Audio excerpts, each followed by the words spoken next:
Bienvenidos a este espacio que hemos creado con mucho cariño que se llama Líderes desde el Corazón. El día de hoy nos acompaña Alfonso Castro. Este es un espacio que hemos querido diseñar para hablar desde el liderazgo, pero más desde la solidaridad, desde la soledad del líder. Cuando uno comienza a ver en este mundo los recursos humanos, siempre se está hablando de las nuevas obligaciones y lo que el líder tiene que ser y tiene que hacer, que tiene que empoderar, que tiene que ser una persona resiliente, que tiene que aportar, apoyar, generar equipos, bueno, una gran cantidad de responsabilidades, pero en muchas ocasiones esa persona que es la que tiene que ahora tomar y asumir esa cantidad de roles, pues perdemos un poco la humanidad y eso es a lo que queremos hablar nosotros en este espacio. Y pues ahora que lo hablábamos fuera de cámaras, quise que Alfonso, un tipazo, que fuera esa primera persona que nos acompañara precisamente para hablar desde el corazón, no hablar desde los roles que en un momento dado nos toca asumir, sino pues de... Algunos hablan de esa soledad, pero comencemos a hablar desde nuestros miedos, desde esa parte íntima del ser humano que en muchas ocasiones, por los roles que cumplimos, pues terminan desapareciendo. Alfonso, bienvenido, muchísimas gracias por haber aceptado esta invitación. No, buenísimo, gracias por la invitación y gracias por pensar en mí. Para mí es un gusto estar acá. Cambiamos hasta el lado de sillas abrimos también un espacio de conversación para hablar desde otro ángulo distinto, pero me parece espectacular este espacio porque lo que tú dices es cierto, uno se va llenando a medida que la gente va, digamos, llegando a posiciones de liderazgo, le toca como imponerse un montón de roles que no están ni siquiera en lo que llaman la descripción del La cargo, descripción del cargo. pero adicionalmente también se espera como que uno tenga unas actitudes distintas, ¿no? Y a veces, qué chévere este espacio porque a mí eso me ha costado mucho trabajo, pues con una personalidad bastante em, divertida y como a veces como cómico y así digo, ¿cómo hace uno para insertar ese rol de tratar de siempre estar mamando gallo y así que la gente se ría en temas muy, muy serios o complejos que al final del día lo que hago en mi día a día, ¿no? El manejo crisis, manejo temas reputacionales de organizaciones y pues hay situaciones donde uno no puede sentarse con un gerente general ya te lo veis porque es que el problema es gordo en una compañía. Claro, si tiene en ese Entonces, momento la crisis, tiene el lío, que salga en medios de comunicación, un tema reputacional brutal. ahora, también pasa mucho que a veces uno hace reír a la gente en una situación de esas, la gente dice, uff, esto era lo que necesitaba, como descargar un poco, salirnos de todo es problema y ponernos en perspectiva que la vida es más que un problema. Pero sí, no es fácil, ser líder tiene el día. Vayámonos al inicio de todos, a su infancia. Cuando en algún momento a veces uno comienza a reevaluar su vida y sobre todo cuando ya comenzamos a cumplir cierta edad, em, uno como que comienza a mirar hacia atrás y se encuentra con ese pequeño Alfonso, con ese pequeño Germán, con esa pequeña Laura, con esa pequeña Andrea, con ese pequeño. ¿Usted qué quiere ser de chiquito? Actor, actor. Yo quería ser teatrero y hablé una vez con mi mamá de eso. Y pues en esa época el mundo era más rígido de lo que soy. Mi mamá dijo, yo no creo que sea una buena idea. Y me puse en el anuario, puse que iba a estudiar publicidad porque fue lo que me dijeron como en el colegio, usted echa carreta, cuenta chistes, mamá gallo, pues lo más cercano es como publicidad. Me presenté a publicidad en una universidad aquí en Bogotá, pasé, pero la verdad, absolutamente light el personaje, no me superficial total, no me gustó la universidad física, eso lo hablamos en un almuerzo hace unos días. El lugar donde quedaba me parecía espantoso y yo decía, yo no voy a estudiar, necesito tan fe. Y busqué otra universidad que era un poco más play, quería yo, y entré a estudiar comunicación social, que fue lo más cercano. Después me metí al grupo de teatro de esa universidad pero lo que son como dice uno, los sesgos al revés, ¿no? El bullying al revés. Yo me he vestido prácticamente así toda la vida. Desde que tengo chiquito estoy peinado con el mismo peinado de primera comunión. O sea, uno ve una foto suya. Igualito. De pronto cuando se usaba ese mechoncito por acá que era de biondo, una colita. Ajá, sí. Por ahí unas fotos ahí medio salvajes. Pero de resto igual. Y me metí al grupo de teatro y me tocó salirme porque yo no usaba saquito de lana ni le daba ciertas cosas, entonces el bullying era tremendo, era el gomelo que quería hacer teatro, entonces no perduré en el teatro en la universidad. Entonces hubo una discriminación por ser gomelo y pues... Sí, yo terminé saliéndome porque la presión era brava en bullying, pues no, seguiré siendo gomelo y contando chistes cuando pueda. Porque además, y sobre todo a nosotros los rolos, cuando tenemos que interactuar con otras personas de otras regiones, nos dan durísimo. Y en Bogotá, hay una cosa que uno tiene que tener, y yo lo hablo mucho en mis conferencias, que es, uno tiene que saber lo que comunica. Y cuando yo llego a una puerta, se abre un salón, y uno entra, inmediatamente la gente dice que ese man es rolo, es cachaco. Inmediatamente yo hablo, la gente dice, aparte de ser cachaco, es gomelo. Entonces, si usted suma la ecuación gomelo más cachaco, la respuesta es inmamable. Si uno no sabe que uno comunica eso, no lo puede rápidamente rebatir. No le puedo dar la vuelta. Entonces, sí, ya hay formas de hacerlo. La gente puede decir, me encontré un bogotano y un cachaco, pero es muy amable, y es muy querido, y cuenta chistes, y es divertido. Yo no voy a hablar así, ni me voy a dejar de vestir así, entonces tengo que saber qué comunico. Y eso estaba en la esencia desde el principio. Yo no iba a cambiar mi forma de vestir por estar en un grupo de teatro. ¿Sí? Entonces, pero no, fui remotamente rechazado por los teatreros de ese entonces. Pero además eso es muy valiente, porque cuando uno está en esa edad en donde uno quiere encajar a como de lugar, entonces pues sí hay que cambiar, no sé, el look, incluso hasta el acento o utilizar algunas palabras, alguna cosa para tratar de encajar, que eso es básicamente lo que busca un adolescente, porque eso es lo que estamos nosotros. O sea, amén de ser una persona muy simpática, también tiene su carácter. Sí, yo sí creo que eso sí ha sido una característica. Mi mamá, que es la persona que mejor me describe, me dice que yo tengo una característica que es mi mejor virtud y mi peor defecto, es que soy muy pragmático. Ajá. Entonces, si a mí algo me gusta, me gusta, y si algo no me gusta, no me gusta. Entonces es muy fácil. Por eso el de pedir el mismo plato siempre. Estábamos hablando antes que yo, si yo voy al restaurante y encuentro algo que me gusta, ya no vuelvo a mirar la carta. No le veo sentido. Pierdo tiempo echando carreta más bien. Ahí sí, pero viendo una carta no. Digamos que habiendo tenido esos cambios de querer ser actor y por la época, las circunstancias y demás, termina usted haciendo otro tipo de cosas, ¿siente que de pronto usted le debe algo a ese pequeño Alfonso o se sientan los dos y logran entrar a negociar y decir, bueno, sí, está bien, no fuimos actores, pero lo que estamos haciendo ahora, chévere y estamos reconciliados? O sea, ¿no ha necesitado usted reconciliarse con ese pequeño Alfonso? A veces siempre sale la idea, oiga, he debido por lo menos montar un stand-up comedy. Tengo muchos amigos que dicen, usted lo suelta en una sala y usted arma el cuento y pareciera que lo tuviera guionado. Me parece dificilísima la comedia, me parece súper inteligente. De hecho, sigo muchos comediantes. Es una pasión que sí tengo.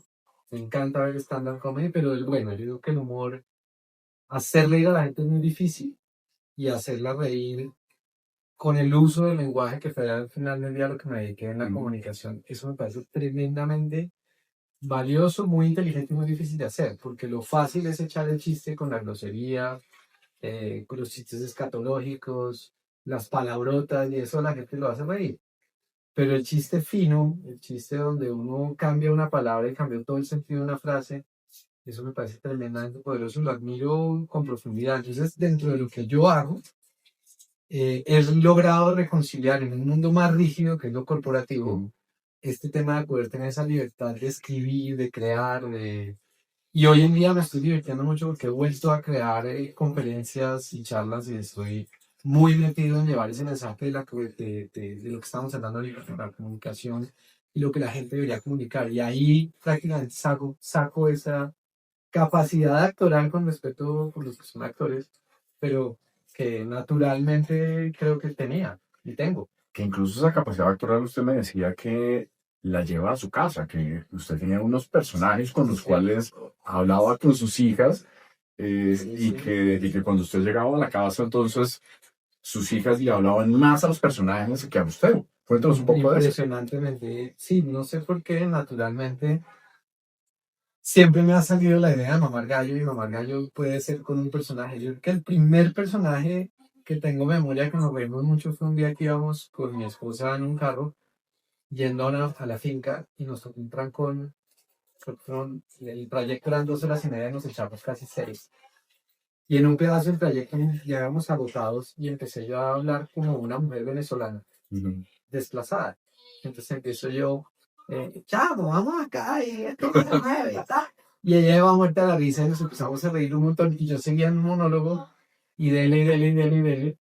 Eso fue como una de las que tenga memoria, ¿no? Han habido muchos momentos en donde recuerdo haberme puesto a jugar con eso. Pero nacen mis hijas, nació mi hija mayor y un buen día, no sé por qué, me estaba lavando los dientes muy chiquita y pues yo pensé, ¿quién tiene los dientes blancos? Pues una persona de raza negra. Entonces yo me creé un personaje que se llamaba el Negrito Merecumbe, que le lavaba los dientes a Sofía. Y con el Negrito Merecumbe después llegó un señor que cuando ella llegaba del jardín le daba la comida, que era un viejito, el viejito Antonio. Entonces ella hablaba con el viejito Antonio, el viejito Antonio le preguntaba cómo estaba.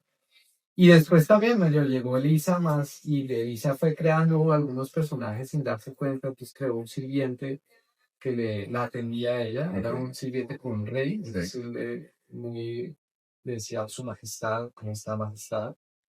A veces ella, Mayordomo, una un cosa así. mayordomo, y los niños son aparte divertidísimos porque, claro, estos son para los que no tienen hijos, pero uno se está bañando y el niño entra o la niña entra y uno está ahí bañándose.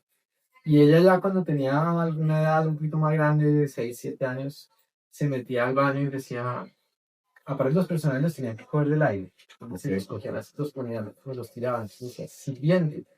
Entonces yo voy a estar bañándome y aparecía sirviente. Y entonces el sirviente entraba al baño porque estaba desnudo, ¿no? Entonces, ahí está, ¿no? Entonces nos reíamos y eso genera unas conexiones muy divertidas y sobre todo lo que digo yo y que eso ya cuando empiezan a crecer se pierde, el que más se divertía era yo, porque podía sacar esas bobadas y esos chistes que pues uno en la oficina no se la puede estar mamándole gallo a la gente con personajes, ¿no? No, no, no es una mechera. Nos contabas ahorita también que te habías divorciado por un año. Ese es un capítulo que toco muy poco, porque es muy doloroso. Es tal vez lo más doloroso que me ha pasado. eh, y con muchos aprendizajes. Tuve la suerte de volver con mi esposa 1 año después, prácticamente 1 año después. Y bueno, ahí vienen un montón de autoconversaciones donde, por ejemplo, el mamar gallo hasta qué punto. Y sobre todo el mamar gallo con una cosa que no es solamente tomar del pelo, sino el sarcasmo llevado a la máxima expresión, que lo va volviendo una parte de su personalidad, ¿no? Entonces yo soy una persona de un humor muy negro. Y eso puede que a una persona no le guste.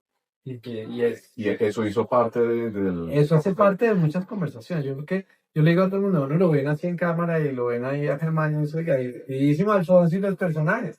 Pero qué tan divertido puede ser vivir con no, no sé, no digo que eso fuera motivo de, pero qué tan divertido puede ser una persona que a todo le va a sacar en chiste y la mamá de gallos. Tiene que ser complejo.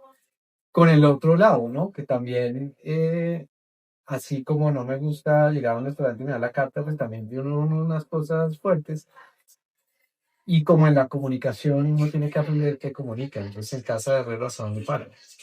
¿Qué estoy comunicando yo? ¿Qué estoy haciendo? Me estoy comunicando a mí mismo, ¿no? También con qué me alimento. Si yo constantemente mamo gallo, quiere decir que a mí cualquier cosa que me pase, al final del día puede ser, la puedo comunicar como que me importa un pepino. ¿Sí? Y muchas veces no nos damos cuenta de eso. Las personas que han pasado por una separación o están por separarse o están casados o viven con alguien saben de lo que estamos hablando. O sea, lo más difícil realmente es tener una conversación con uno mismo. con uno mismo y tratar de proyectar esa comunicación lo más transparente posible para que la otra persona trate de recibirla sin malinterpretarlo. No sé si a ti te pasaba, pero a mí me pasa, pues me pasaba con mi ex mujer, por supuesto, y en general con muchas de las relaciones, y es, oiga, en muchas ocasiones uno trata de comunicar algo y puede ser que la manera como lo estás comunicando no sea la más asertiva en ese momento para la otra persona. Es que ese es mi trabajo y es, vuelvo y digo, en casa De regreso de Rosa, de palo, pero una cosa que pasa mucho es que la gente siempre piensa que la comunicación es sobre lo que yo digo. Yo, emi- yo te dije, la comunicación en realidad es sobre lo que yo entiendo. Entonces, cuando yo emito, por eso cuando uno entrena portavoces, voceros, ejecutivos, cuando uno se entrena para hablar en público, para dar una entrevista, uno lo primero que le dice a las personas es gracias. Si usted no se ve, no sabe cómo suena su voz, no sabe cómo transmite los gestos que... los gestos. Yo tenía una persona en la oficina que cada vez que recibía una pregunta, me acuerdo mucho, esa persona hacía este gesto. No lo hacía Sí, conscientemente. conscientemente, sí. Inconscientemente lo hacía, lo trabajamos. Yo le dije un día, oye, ¿te has dado cuenta que cuando recibes una pregunta, entre menos te guste la pregunta, más fuerte es el gesto? No te dan idea. Ahorita estamos hablando con una persona en la oficina que habla a todas. Digo, el hablar a todas te va en contra, porque a veces le da a uno como inseguridad, que él tiene miedo, o esta persona, o esta mujer tiene miedo. Entonces, ¿cómo te controlas? Pero es parte de entrenarse. Entonces, la comunicación, y esto sí es donde no me lo inventé yo, pero sí tiene que ver mucho con la capacidad que tengo yo de transmitir realmente lo que quiero que la otra persona entienda. Por eso nos cuesta tanto trabajo entendernos. A veces uno escucha a los líderes que dicen, y eso pasa muchísimo, la queja es, yo hablo y hablo con mi equipo y pareciera que mi equipo no entiende. ¿Sí? Y va uno a ver, y es que el mensaje es larguísimo. Entonces una cosa de 5 minutos son una charla de 35, 40 minutos.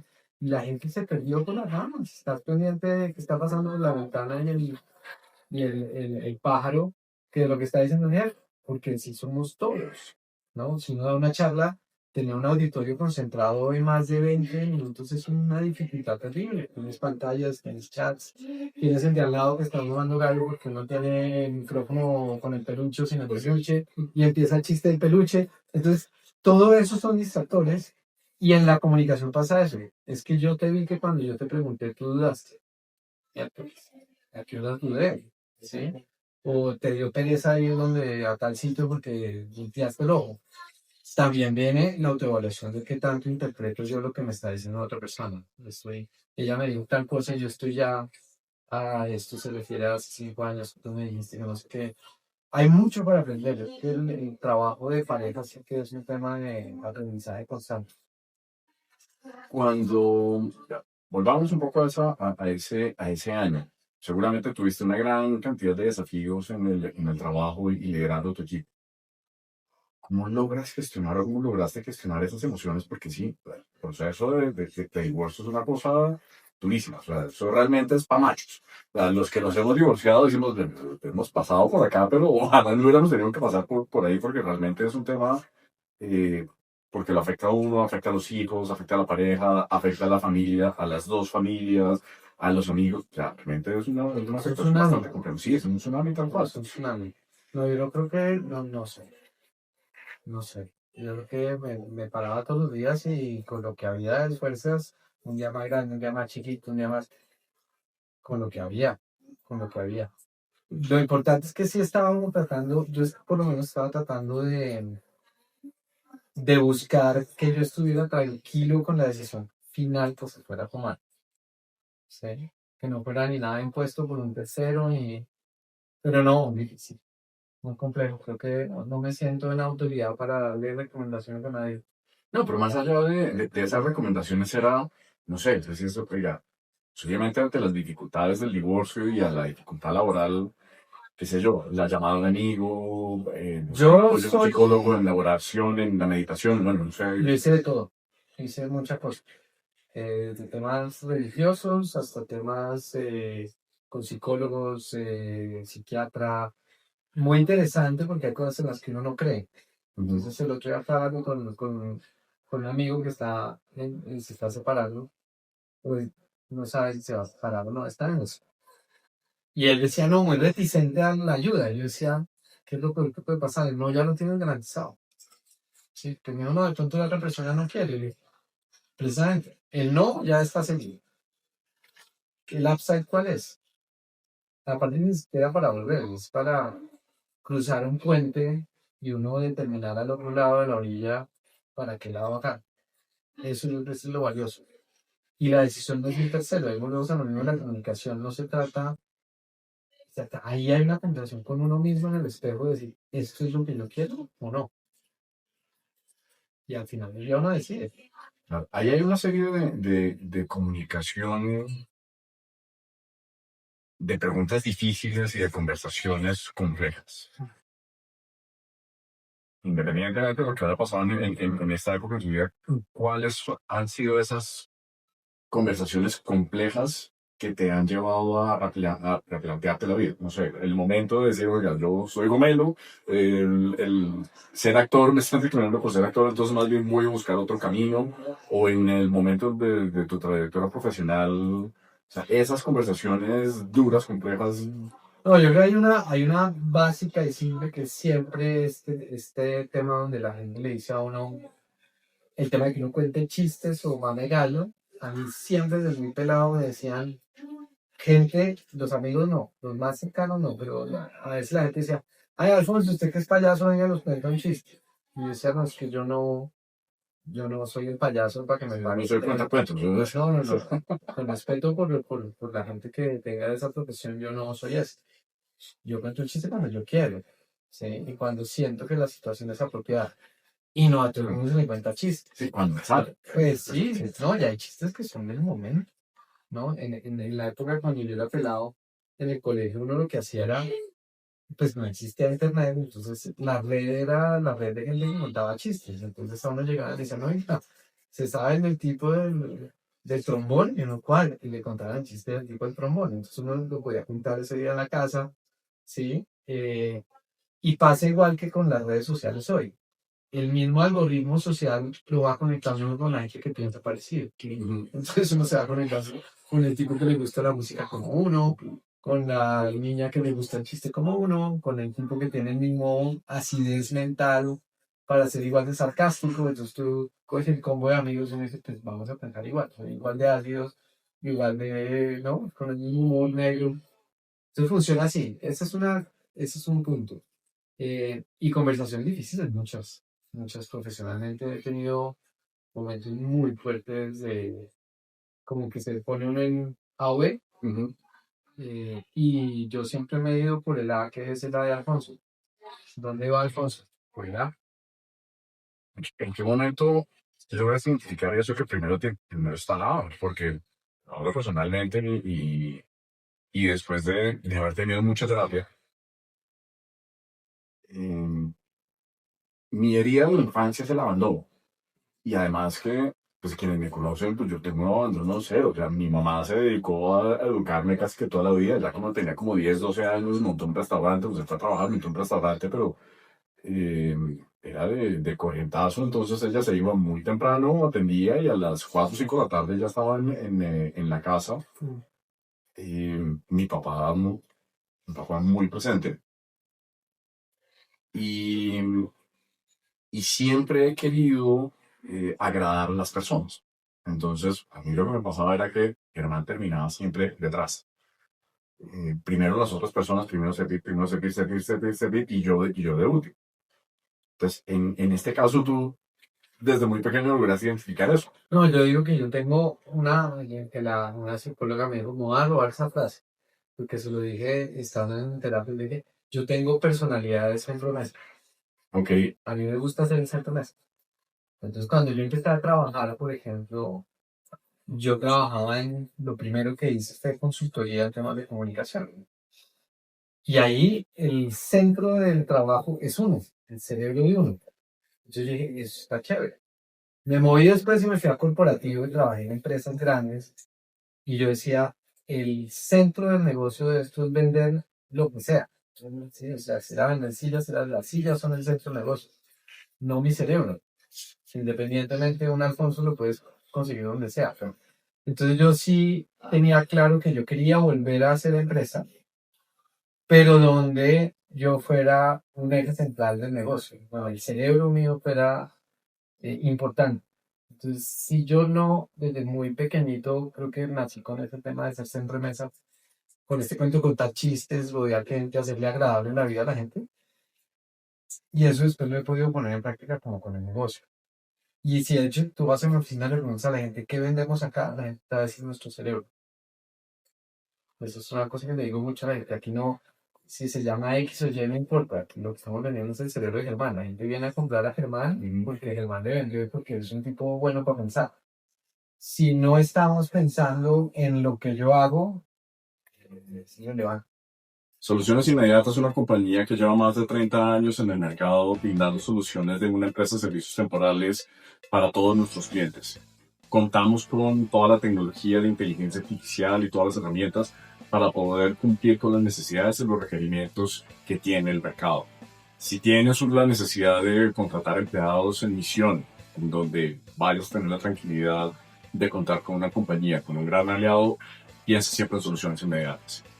De otro lado, Poder Humano es una compañía que ha logrado empaquetar todos los requerimientos que tienen las áreas de recursos humanos, como el recurso a las incapacidades, tenemos una unidad de Headhunter, tenemos una unidad de consultoría y muchas otras herramientas también desde el punto de vista de inteligencia artificial para poder hacer que la labor diaria de recursos humanos sea muchísimo más fácil y que toda la operatividad la dejen en manos de los expertos, en manos de nosotros, para que recursos humanos, al igual que las gerencias de las compañías, puedan dedicarse realmente a lo más importante, a su cliente y a la estrategia.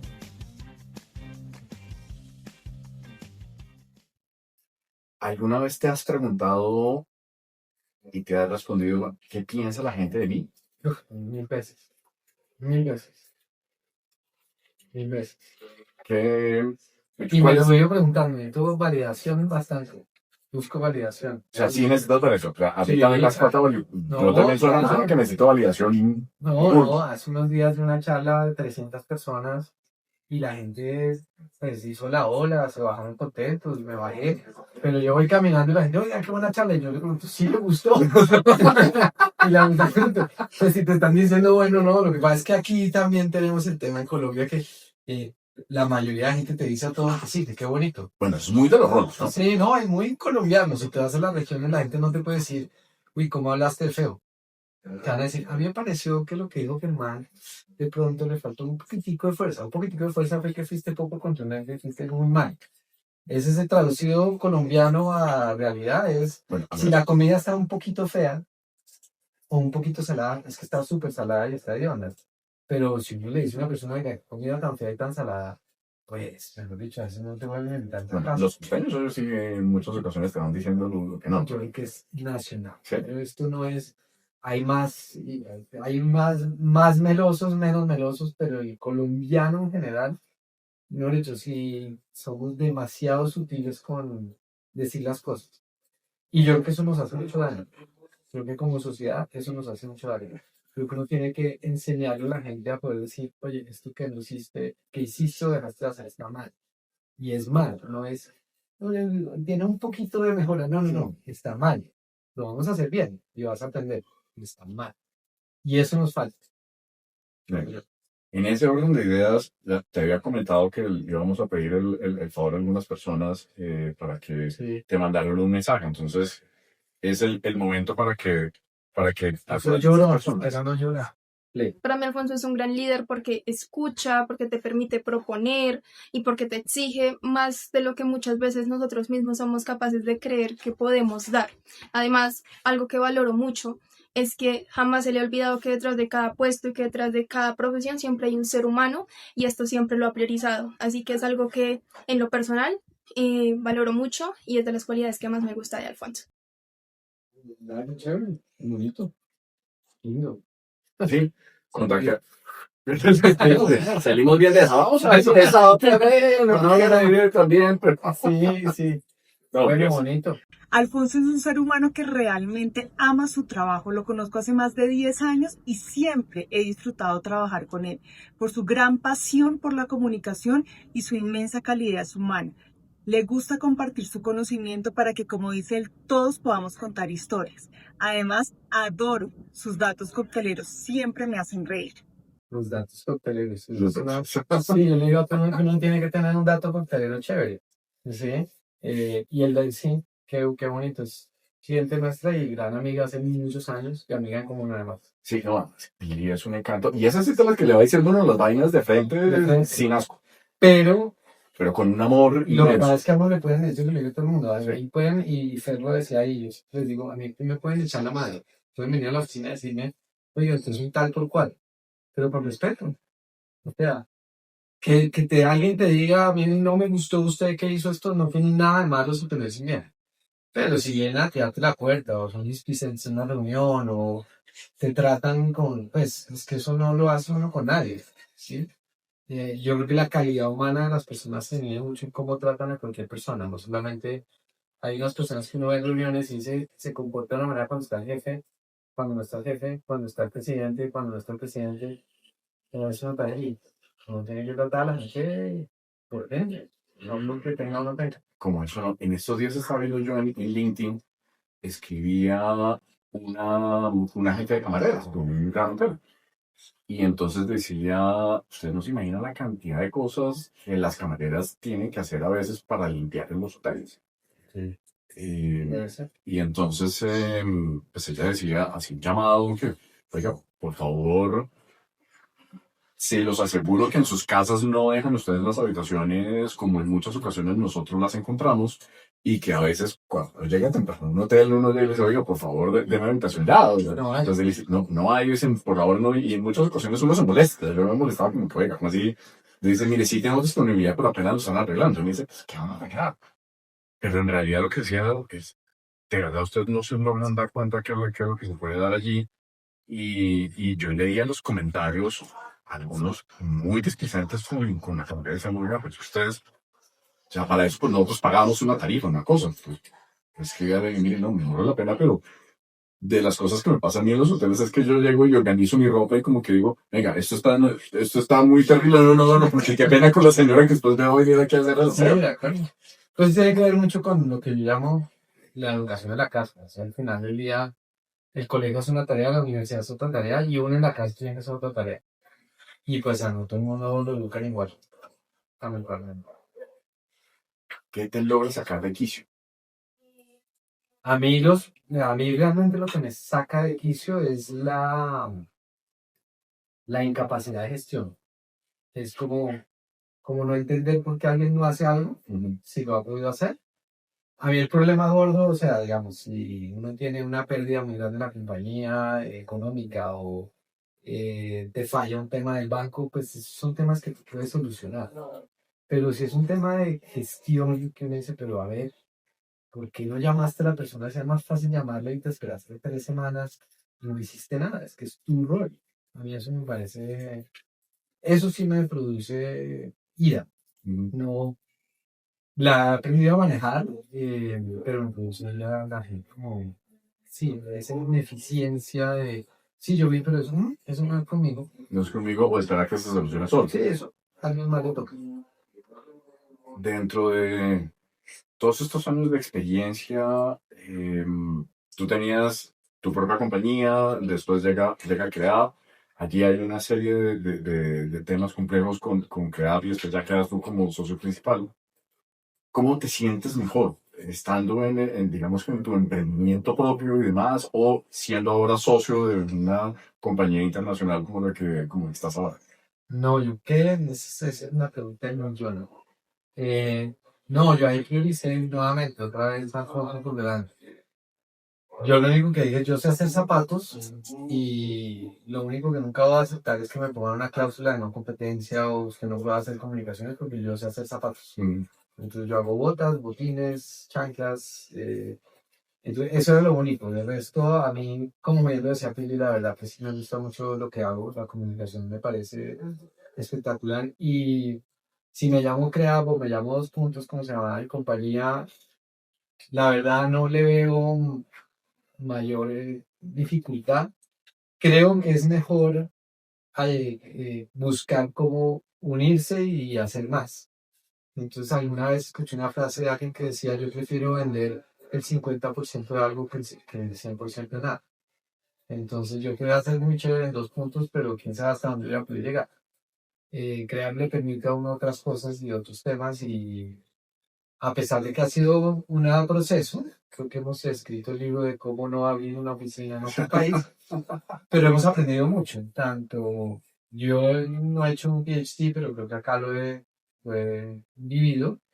Y mis socios han aprendido y hemos replicado modelos que han funcionado en otros mercados. Entonces, ¿qué cosas no hacer y qué cosas deberíamos hacer en otro país, sobre todo en América Latina? Es muy interesante. La primera oficina que abrimos fue Colombia, porque abrió la red, y después se han abierto otras 6 más, en donde entiendo y he visto que hay cosas que no hemos hecho, que hicimos aquí, Ajá. que O sea, claramente se no aprendió la lección. funcionaron, y sí, está bien, uno puede cometer errores, pero trata nunca de cometer el mismo 2 veces. ¿Cuáles son sus miedos? ¿A qué le tiene miedo puntual particularmente desde el punto de vista personal, profesional? A que las hijas de uno no se acuerden bien de uno, que a uno no les deje algo bonito para que se acuerden. A que sí, Personajes. sí, no, y uno va viendo que ellos van de lo, me emociona, estoy emocionado. Sí, eh, y yo le tengo mucho miedo a eso, y a no dejar un legado. Siempre que a veces lo hablo con mi esposo y le digo, pues, ¿qué vamos a dejar nosotros? ¿Qué va a quedar? ¿Un libro, un video, algo, ¿no? Que quede. A veces no me atormenta, pero sí me pregunto mucho yo qué estoy dejando. Ahora, cuando uno entra en una oficina y la abre, ya uno ve casi 20 puestos de trabajo, uno dice, bueno, aquí hay 20 personas más todas las que han pasado por crear buenas, malas, momentos feos, eh, que al fin y por los puntos y por los que han trabajado con uno, que si tienen un buen recuerdo ya es, si alguien dice algo de lo que dijo Pili o Fer, ya estás dejando algo. Mi legado, que tengo exactamente el mismo miedo con mis hijos, lo estoy dejando en el drive de Google. Bueno, Porque, sobre todo con el momento del divorcio, ellos estaban tan pequeños, sí. sobre todo los dos más pequeños, seguramente no van a acordarse de muchas cosas. De cómo jugaba con ellos de pequeños o cómo los llevaba, pues porque cuando tenían 4 o 5 años, una cosa así, pues uno muchas de esas cosas las va perdiendo. Entonces, a veces cuando salen en Google esa, ¿qué pasó hace 15 años? O Alejandro, tal tiempo y demás. Entonces llego y le digo, Alejo, mira, ¿te acuerdas cuando salíamos al parking? Entonces, a ti te gustaba este perro, entonces íbamos y lo consentíamos. Y dice, ah, sí, papá, sí, no me acordaba de eso. Sí, pero yo creo que igual es un temor válido y no todo el mundo lo tiene. Y al final del día uno sabe de lo que uno se acuerda de los papás de uno, ¿no? Las cosas que sí le dejaron. Entonces yo creo que es un miedo natural a tener, porque si uno tiene hijos, primero los quiere ver llegar a viejos, o sea, que uno le den juego en este mundo para poderlos ver más, A conocer los nietos. para conocer, sí, lo que llegue, lo que hagan, Los nietos. los días que estén tristes y lo puedan llamar a uno, oiga, papá, estoy vuelto bien, pues venga, que los escuchen. Y uno aprende mucho eso con los hijos. A veces ellos no necesitan que uno les dé cátedra, ni de, porque a la parte uno a veces no sabe la respuesta. Lo único que necesita es un abrazo. O ni siquiera sentarse y que hagan debrief, lloren o tiren lo que tienen que tirar. Y eso ayuda un montón. Que es a veces lo que necesita uno. A veces no necesita nada. Necesita sentirse acompañado y creo que la compañía es alguien sentado allá. Sí, quisiera hacer una llamada. Sí, una de las cosas que a mí me ha llamado mucho la atención toda la vida es que hay como dos momentos en la vida, ¿no? La gente que realmente tú sabes que está ahí a pesar del cargo o la función que tengas, y la gente que es bien pasajera. Sí, entonces yo me acuerdo mucho cuando salí de una empresa gigante en la que trabajé, pues el apellido de uno valía lo que valía la empresa, para mucha gente.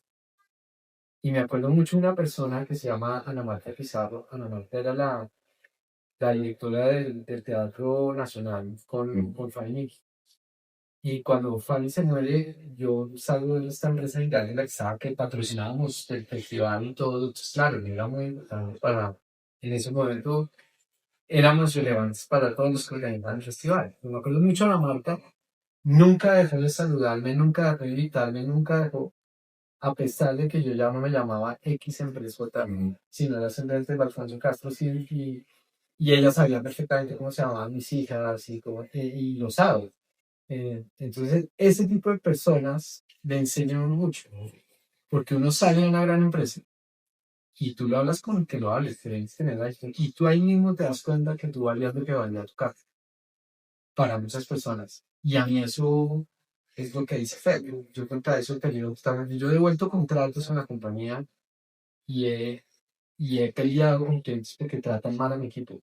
Y a mí llegan a tratar a alguien mal en mi equipo y yo les digo a mi equipo que este contrato se va. Este año pero decidí no renovar un cliente bastante importante, lo tenemos compartido con otra oficina, pero yo no comparto los valores que hay ahí. Y yo creo que en mi compañía, mis valores suecos son muy parecidos a los míos. ¿Sí? Somos transparentes, todo lo que hacemos lo hacemos por encima de la mesa, tratamos a la gente bien, por encima están las relaciones con las personas. Y si no compartimos esos valores, o sea, si tú me pagas un contrato, no quiere decir que yo soy un esclavo tuyo. Quiere decir que yo trabajo para asesorarte. Y en mi negocio, yo estoy ahí para a veces decirte cosas que no te van a gustar. O para no hacerle exactamente lo que tú quieres que haga. Porque no es lo que te conviene reputacionalmente. Y si tú pretendes que porque tienes un contrato conmigo, yo voy a ser un subordinado y me tengo que aprender y empiezan unos manejos con el equipo muy desagradables o que no son los que deberían ser.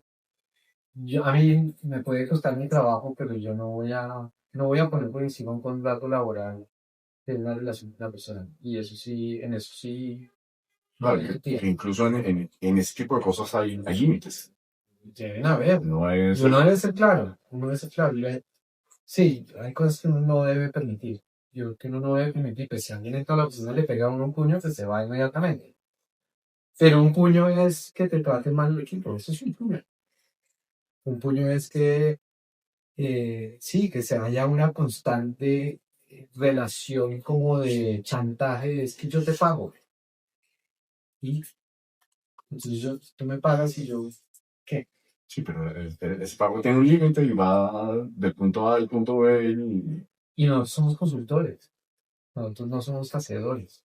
Entonces, si tú estás contratando este tipo de empresa, estás contratando una empresa, a ver, por obvias razones duramos y permanecemos en el tiempo, pero nuestra tarea es asesorarte, no decirte lo que tú quieres, no es un comité de aplausos. A mí dejaron de darme clases en una afamada universidad de este país, porque cogía a uno de los directores que le dijeron, mire, usted no tiene un equipo de trabajo, usted tiene un equipo de aplausos, Comité de aplausos. comité de aplausos. Es que eso es muy tentador, eso es como ahora que estás lanzando este podcast, a uno le pasa, uno dice, yo quiero que más gente lo vea, entonces uno se pone con la métrica, la famosa métrica de vanidad, es cuántos likes le dan, cuánta gente comenta. Y eso es lo mismo con un contrato. Entonces es que porque yo tengo que llenarme de contratos y tengo que tener gente, o tengo que tener algo de gente que me aplauda, o gente que se ría del chiste. No, es que a las personas que están en mi casa no les parezca agradable mis chistes. Entonces yo tengo que aprender a matizar, pero eso es distinto a que tú empieces a maltratarme o a mi equipo porque no te gusta el sonido o porque tenemos un contrato. Entonces yo creo que uno tiene que en algún momento también todo el derecho de sacar sus cartas y decir yo hasta acá voy. Y eso, me lo preguntabas antes, esas conversaciones, yo eso sí lo tengo toda la vida, lamentablemente, no un problema con la autoridad, lo diría yo, pero sí un tema con ser un poquito tiranos. Me acuerdo en el colegio, en el penúltimo año, nos cambiaron el uniforme. Y, y fue terrible, porque era un uniforme que no era del colegio, llevábamos toda la vida el colegio había sido así, nos cambiaron el uniforme. Y llegó el año que nos tenemos que graduar y fuimos la única generación que no dejaron graduar en toga y verde.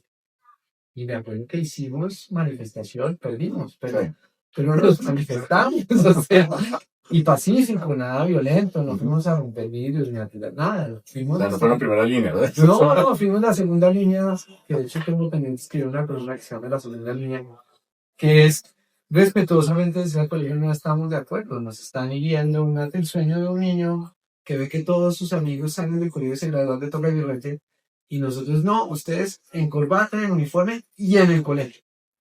Y nosotros, ¿qué es esto tan horrible? Pues era diferente. Y pues en esa época también está no. Pero yo siempre he sido y peleo con cosas que me parecen que son ridículas. O sea, uno no debe aguantarse eso. Si a mí me contratan y me pagan por hacer un servicio, eso no quiere decir que tengan derecho a maltratar a un equipo o a una persona en el equipo. Porque aparte es chistoso, cuando está uno, el jefe, tratan a la gente diferente. Sí. Y cuando están solos, los pobres chinos llegan a la oficina prácticamente con la lágrima en el ojo porque barrieron el piso con ellos. No, perdóname, nada que ver. No es, y lo he hecho varias veces, lo he hecho varias veces. Cuando han tratado mal a mi equipo, yo he defendido, y cuando me tratan mal a mí, pues también. Ahí sí, También. Pero siempre creo lo que decía al principio.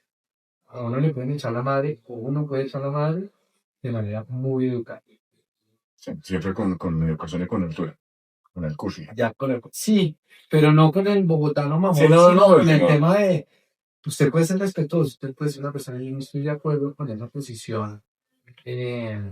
Y es un poco lo que pasa en esta sociedad, ¿no? Al final del día lo que uno dice, lo que es intolerable es que a alguien lo mate por algo, es ridículo. Sí, No hay por que estar- llegar allá. Por estar en desacuerdo con. No hay que llegar allá.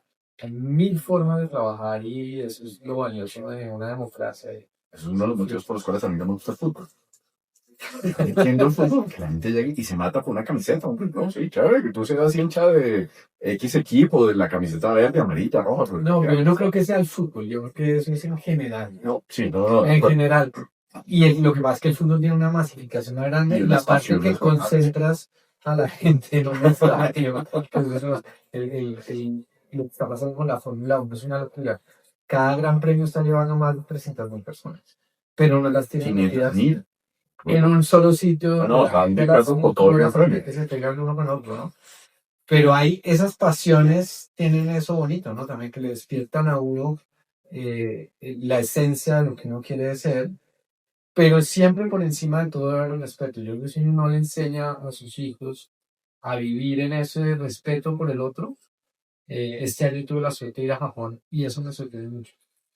El japonés, de otras cosas que no me parecen, pero el japonés tiene toda su sociedad está basada en cómo no te molesto la vida. Y eso me pareció No, sorprendente. Porque entonces todo está hecho para que yo no me suba a un bus con mi celular y lo pongo en parlante a todo, porque yo quiero ir y que se quede de al lado. No, no, no. ¿Sí? Hace poquitico yo hago un montón, pero hace poquitico cerca de mi casa abren un negocio y le deciden poner un parlante y poner un señor a hablar sábado y domingo. Entonces pasé yo el sábado y les dije, oiga, ¿usted no ha pensado que si yo le hiciera esto en frente de su casa, se lo mostraría? Ay, no, ayúdenme. Entonces tendemos en América Latina siempre todo lo volvemos un tema personal. sí. Dice, no, no es personal, es que esto está prohibido, tú no puedes hacer eso. Pero no, ayúdenme, estamos emprendiendo. Y yo también tengo un emprendimiento, Claro que- pero no salgo con parlantes a volver la vida miserable a toda la gente de las oficinas alrededor. Y eso es un poco la cultura que tenemos, ¿no? Donde yo hago lo que me da la gana y es por mí, aguánteme. Sí, no, no, por favor, deme la mano. Sí, Deme la sí, mano. sí, no se Así. sí, no se mala gente. El policía nos para y me dice, oiga, policía, no sea así. Sí, no, sí, Yo a 90 y el límite es 80, no sé Sí, si. no, Son eso- 10 kilómetros, son 10 que kilómetros. son- es que no pasa Y nada. seguimos peleando con esa conversación y eso nos hace poco competitivos en muchas otras cosas. Bueno, ya para terminar, ¿cómo se ve usted ya después de cumplir los 62 años? Que digamos que en teoría es la jovencitico. No, yo me veo activo, yo creo que yo no me veo parando de trabajar. Me gustaría dejar de hacer unas cosas muy operativas y dedicarme a otras. Y me gustaría que la gente dijera, pues llamé a Alfonso para consultarle la mañana. Eso me parece valioso. Pero no me veo quieto, no se aburriría. Pero seguiría sobre la misma línea, porque hay personas que dicen, no, yo ya quiero, ya soy de pensionado, quiero hacer... Pues y ahí estoy, me quiero vender manillas. no, hay un proyecto por ahí bonito con mi esposa de queremos hacer algo que nos permita trabajar un poco en lo mismo, pero teniendo otro objetivo y bueno, vamos a ver si lo logramos construir en estos años que quedan. Pero 62 es muy joven, es que vamos a vivir mucho. Sí, Entonces eso sí creo que hay que ponerlo en perspectiva, porque sobre todo cuando es joven, la gente que tienes, uno dice, uff, cuando yo tenga la edad de Alfonso 52, quién sabe, quién sabe qué va a puede pasar. estar muy viejo. Y uno todavía dice, no, yo viejo no soy. Y estamos perfecto, entonces, y creo que a los 80 vamos a estar bastante bien. Probablemente no trabajar de 8 a 5, pero sí hacer y que la voz de uno tenga valor me parecía genial. Que la gente diga, oiga, qué chévere que hablé con Alfonso porque me dio una perspectiva que yo no había visto. Ojalá llegara ya con esa idea. Y lo que te decía, acompañar a mis hijas, ese es un proyectazo que le van a tener a uno lo que uno tenga de tiempo de juego. Ojalá mucho. No, sí, es lo mejor. Alfonso, muchísimas gracias por haber aceptado esta invitación. De verdad ha sido una conversación muy agradable. Me paso un tiempo. Se nos pasa el tiempo volando como siempre, pues. Que además este podcast nació de una conversación en un Es almuerzo. un almuerzo. En un almuerzo en Cartagena. En Y ya almuerzo y no había trago. Que después la gente dice que... No, claro, estaban borrachos y acá no, acá que no hay agüita, porque hay algunos que sí le echan trago a las tazas de agüita. Y en esa ocasión estábamos también, estábamos sobrios, ¿no? Estamos sobrios y nos contamos muchas cosas. No, hermano, muchísimas gracias, de verdad. Entonces, de verdad que, pues, como siempre, es un placer contar contigo en estos espacios, contar contigo como amigo, como el gran profesional que eres. Y muchísimas gracias a todos por este espacio en el cual comenzamos a hablar con líderes desde el corazón, desde esa vulnerabilidad que tenemos todos. Muchísimas gracias y nos veremos en una próxima oportunidad.